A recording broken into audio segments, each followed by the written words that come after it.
আজ মুসলমানেরা রে, আপনাদের হাতে পায়ে ধরে বলে দেয়, ঘরে ঘরে কোরআন তেলাওয়াত জারি করেন। মা ঘরে কোরআন তেলাওয়াতের সুযোগ করে দেন। মেয়েটারে কোরআন পড়ান, ছেলেটারে কোরআন পড়ান। আপনি নিজেও কোরআন পড়েন, যে যেখান দিয়া যতটুকু পারেন পড়েন। আপনি কোরআনের একটা সূরা জানেন, এই সূরাটি আপনি বারবার পড়েন। সূরা ফাতিহা জানেন, এটাই পড়েন।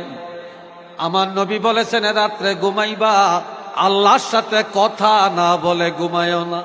সকালে ঘুম থেকে জাগবা আল্লাহর সাথে কথা না বলে কাজে যায়ও না। আর আল্লাহর সাথে কথা বলা হলো কোরআন তেলাওয়াত করা।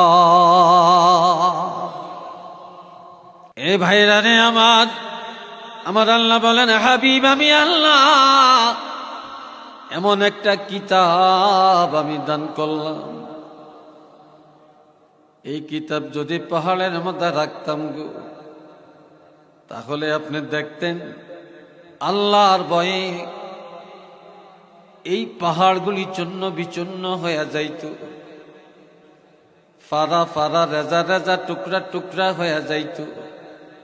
আমি আল্লাহ কোরআন পাহাড়ে রাখি না, এই কোরআন সাগরে ভেসে দেই না, এই কোরআন গাছপালার মধ্যে রাখি না, পশু পাখিকে আমি আল্লাহ দেই না।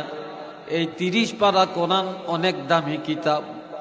আর আমি আল্লাহর পরে আপনি রাসূলের মর্যাদা, আপনি যত বড় আপনার মর্যাদা অনুযায়ী এই দামি কিতাব আমি আল্লাহ আপনাকে দান করলাম।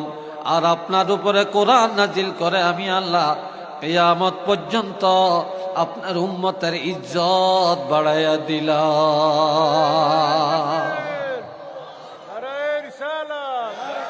আহলে সুন্নাত ওয়াল জামাত।